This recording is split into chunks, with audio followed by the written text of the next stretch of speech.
Hi guys, welcome back to my channel. My name is Marlow York and I'm a self-published author, and normally I film videos about books and writing and things of that sort, but today I'm not talking about either of those things.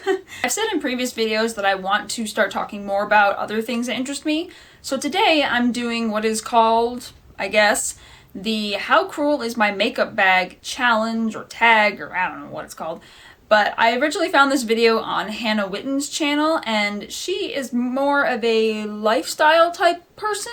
I forget how she describes her channel, but she kind of talks about sex and relationships and disabilities and just a lot of different kinds of stuff, and she's interesting to watch. So I'm going to link her channel below if I can't find the exact video. But basically what this challenge is to see how much of your makeup is tested on animals and how much of it is cruelty-free. And I'm just going to start organizing all this by brand. There's more makeup here than I expected. I was never really a big makeup fan. I'm just going to start organizing things so I can just do everything by brand all at once. So I have never really been a huge fan of makeup, at least growing up. When I was very young, I really didn't wear any makeup until college, and even then it was still pretty minimal. But over the last couple years, I guess I got into this sort of, I don't want to call it a phase, but I guess it was sort of a short phase in which I was starting to learn more about makeup and trying to become more well-versed in it, I suppose you could say. And I ended up buying not a ton of makeup, but definitely more than I have ever owned before. And so I ended up with quite a bit of it.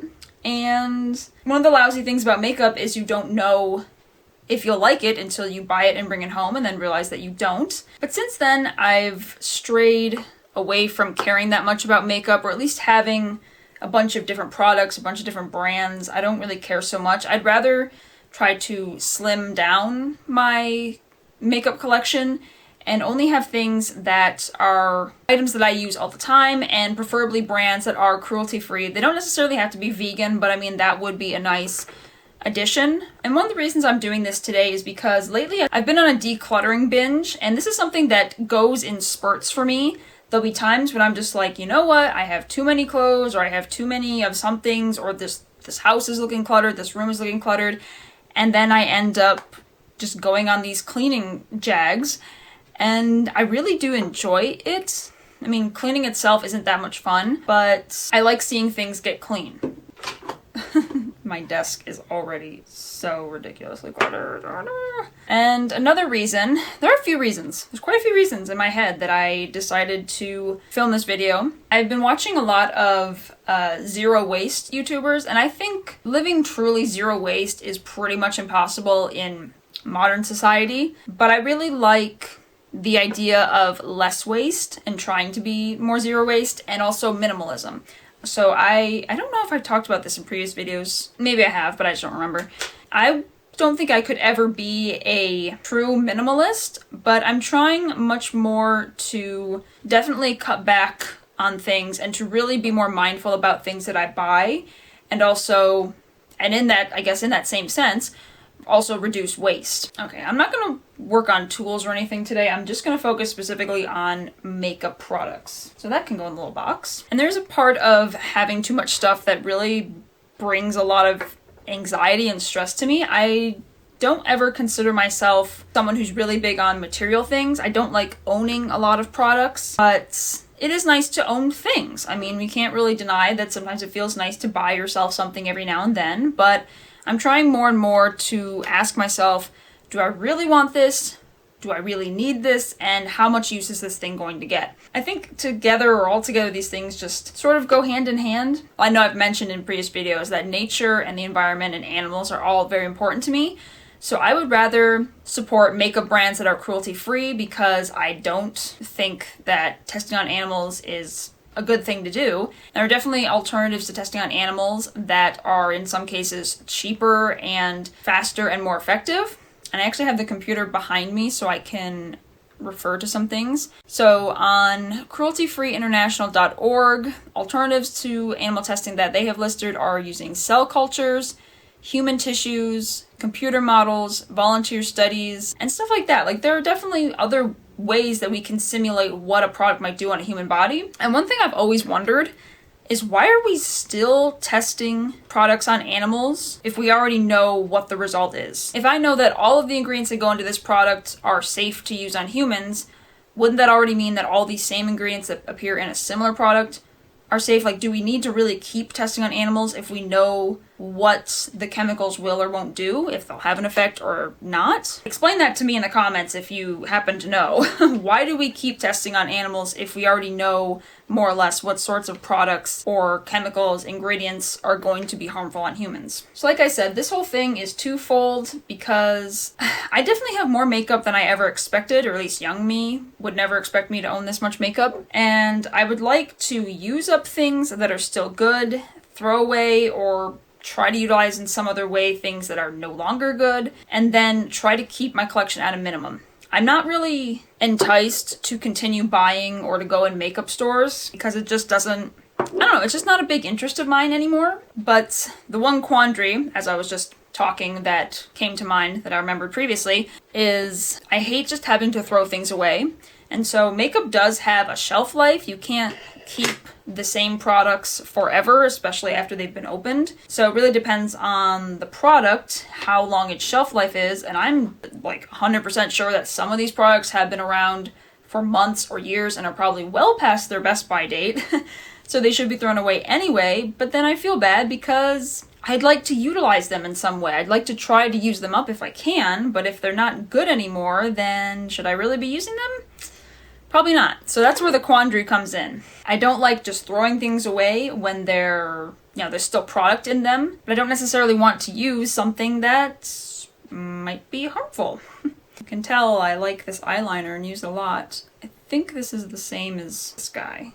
Some of these are just like freebies that came in packages, and I don't use a lot of these. I don't need a lot of these. I have a lot of Maybelline, and I know the reason for that is because my mom always bought Maybelline, and I think that's how most of us learn about makeup and what makeup we like to try is by seeing what our mom uses and just buying the same stuff. Don't think there's any dates. I don't think they put dates on stuff like when they were manufactured, but I think this guy I've had for years, and I do like it, but I can find the same colors in a different palette that might be from a cruelty-free brand. Some of these brands I do know off the top of my head what they are, just from previous experiments? No, previous research.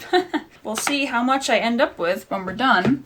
And one of the things I always wanted to try to do was utilize expired and just makeup I don't like in art projects. And I think that's a cool idea, but I never have time for art anymore. So we'll see. I hope I don't end up just throwing these away. I'll try to find some way to use them. Now, I'm going to be using the website crueltyfreekitten.com because I've seen it pop up fairly often whenever I search for cruelty-free brands. They have tons of guides, tons of brands, and it was updated in 2019, so this should be fairly recent and accurate. So I'm going to start with probably the brands that I have the biggest collection of. Like I said, I'm going to go by brand, and anything that is cruelty-free will be going back in this box. It's a little magnetic box that I store pretty much all my makeup in, except for lipstick, for some reason. And then anything that does test on animals is going in this bag. And then later on, off camera, I will go through everything that's cruel, tested on animals, and see which of them are expired and go from there. So anything that does test on animals, I will try to use up, but anything that is expired, I'll probably throw away or put in like an art bag, but then that just is more clutter because I did that once before and I never ended up making any projects out of them. I'll figure it out. Alright, so let's start with Maybelline because I have a lot of them. So I'm just going to search on this thing, and there's two lists on this website. There's one that is cruelty-free and one that is not. Maybelline does test on animals, it says. And there are many other companies who remain silent about their animal testing policy, so I think they also include whether or not they actually responded, but it's on here, Maybelline does test on animals, so they're going in the bag. And that sucks because a lot of the stuff I use, including my favorite lipstick. I'm not wearing it right now, but it's my favorite color and it's hard to find. It's hard to match in other brands because there's actually something that I had matched from a different brand, but that color they no longer make. They discontinued it, so I had to find it someplace else. And then I found a new favorite, but I tested on animals, so we're already off to a pretty bad start. What's next? Right in front of me is CoverGirl. CoverGirl is cruelty-free. Okay, so we get to keep these. Put these in the box. Like looking at the lipsticks, like which ones do I get to keep? All right, what's another big one? Ulta. I really don't know about them. I didn't find them there. Huh. I might have to Google this. Does Ulta test on animals? On animal. One animal. Cruelty-free brands at Ulta. Yeah, but what about Ulta? They make their own makeup. Okay, I can't seem to find an answer. Okay, so I don't really know. If I don't know and it's not obvious, then I'll just keep them and do more research later. I hope they don't test on animals, because I'm actually pretty satisfied with Ulta's makeup, like their own brand of makeup, not just the other brands that they sell. Let's look for Benefit. Benefit tests on animals. Let's look at NYX. Alright, so NYX does not test on animals, however, their parent company L'Oreal does.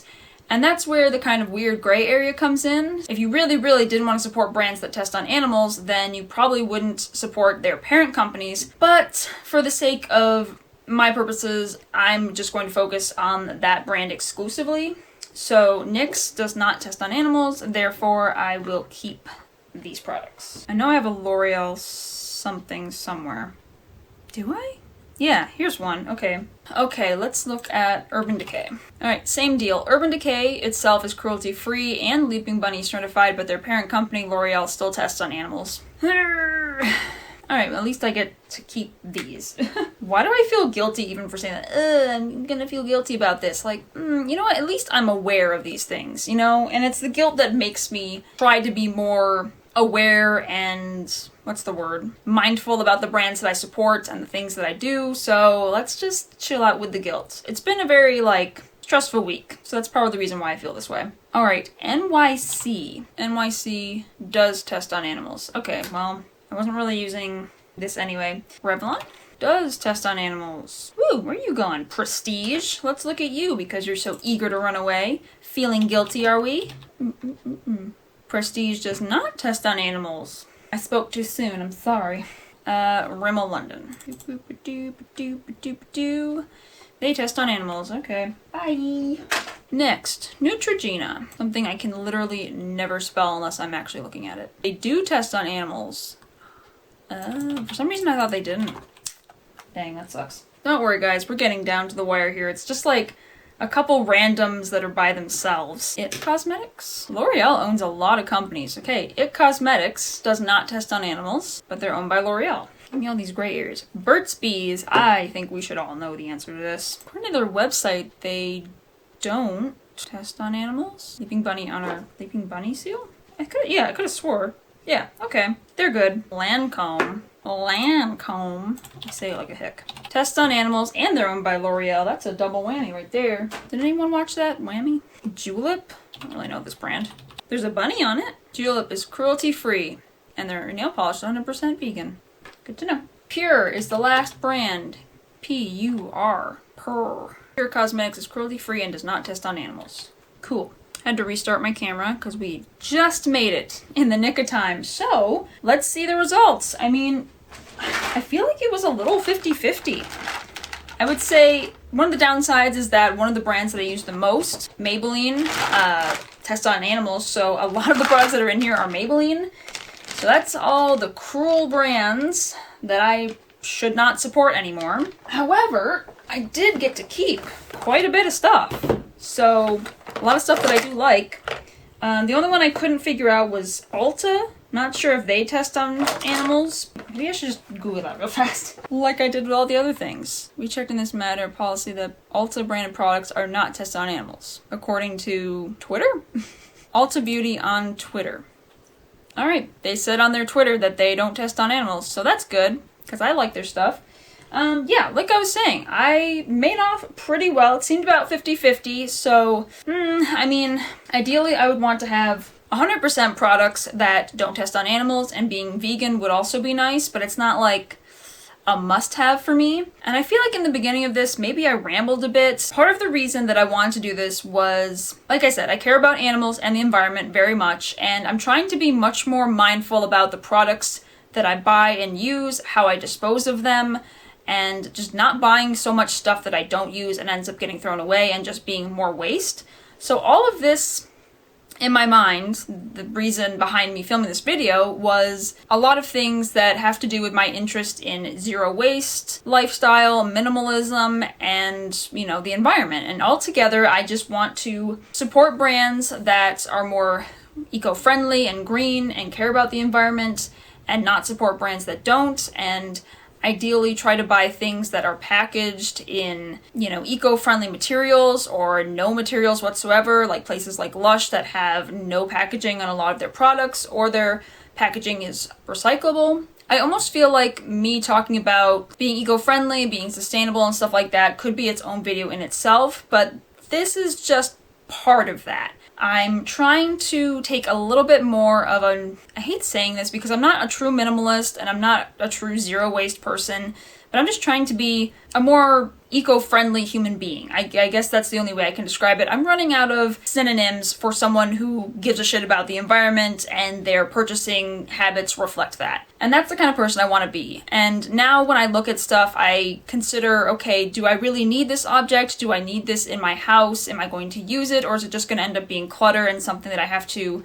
throw away or figure out how to get rid of later? And then I'm also trying to think of, okay, what is this product's impact on the environment, and am I really supporting brands that I think share a similar mindset as me? And it's a lot to take in. I feel like I've always had this sort of mindset, but when I was younger, I didn't have as much power over the things that I bought because, you know, when you're young and living at home, you pretty much have to just use whatever your parents buy. But now that I'm an adult and have moved so many times, that's where the whole trying to be more minimalistic about owning things has come into play, because I just hate having to move with a lot of stuff, and just owning a lot of stuff and clutter in general makes me very stressed out. So once I realized that a lot of my belongings were causing me stress, I started another unhaul, I guess you could call it. And one of the easiest things to start with is always my clothing. I didn't bother filming that because that's not really what I do on this channel, but maybe I could have if you guys would be interested in seeing me declutter and try to like organize things. I like seeing things being organized, but I think a lot of creative people tend to have a little bit disorganized spaces sometimes, or ones that become disorganized. And yeah, when I was growing up, our house was very cluttered, and when you're young, you don't have that much power to get rid of things that you don't want and don't use. And then there's also a lot of sentimentality. Okay, sorry for the abrupt change in outfit and location and day of the week. It's actually weeks after I filmed that video. My husband's walking around upstairs, that's what the creaking is above me. Anyway, so the last bit of that video got corrupted, and I have not been able to reuse or repurpose, get the footage to work essentially, so I'm just going to refilm what was basically my conclusion anyway. So in the last bit, I was talking a little bit about how it's hard to get rid of stuff and why it's important to just be more mindful of the things that you bring into your house, whether that's, you know, what the item actually is, whether or not you actually need it, what it's made of, blah, blah, blah, and to, you know, properly get rid of things that you don't need. And then I started to go on to a little bit of a tangent about, you know, sustainability in general. So basically what I was going to get at was I would like to film more videos about sustainability and eco-friendly and animal stuff and blah, blah, blah. And so if you guys would like to see that kind of stuff, definitely let me know, so then I know that I won't be just talking to no one when I film these videos, because they just sound more interesting to me in general. And rather than continue to go on and make this video any longer than it probably already is, I'm just going to say that's all I had for you guys today. You saw how cruel my makeup is. It's about 50-50, cruelty-free and not cruel, not tested on animals, that kind of makeup. And I am definitely trying to